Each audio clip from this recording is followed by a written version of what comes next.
Programang ito ay rated SPG, striktong patnubay at gabay ng magulang ang kailangan. Biglang gumuho ang mundo ni David. Sa kanyang pagtatago ay wala siyang ibang nadala kundi ang kanyang bag na may konting pera at baril.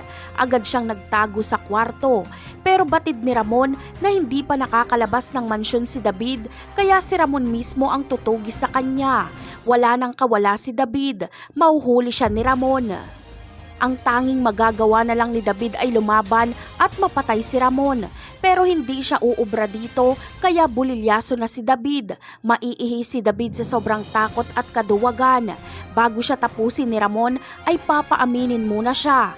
Aamin naman si David at igigiit na pinilit lang daw umano siya ni Olga para magpanggap. Dagdag pa ni David ay kapag hindi daw niya sinunod si Olga ay papatayin siya nito at ang kanyang pamilya. Umaasa si David na kakaawaan siya ni Ramon. Ang layunin niya ay ang makalabas ng buhay sa mansyon dahil iniisip niyang mayaman pa rin siya kapag makaligtas siya kay Ramon. Inaasahan niya kasi na nailipat na ni Atty. Vera ang mga kayamanan ng kabalyero sa pangalang David Dimagiba. Ngunit papatayin kaya ni Ramon si David? Ang sagot ay hindi, dahil hindi papayag si Ramon.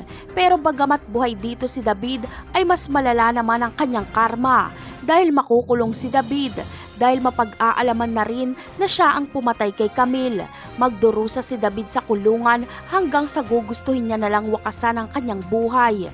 Ang mga ari-arian ng mga kabalyero ay hindi pa nailipat sa pangalan ni David at nasa pangalan pa rin ito ni Jesus Nazareno Dimagiba.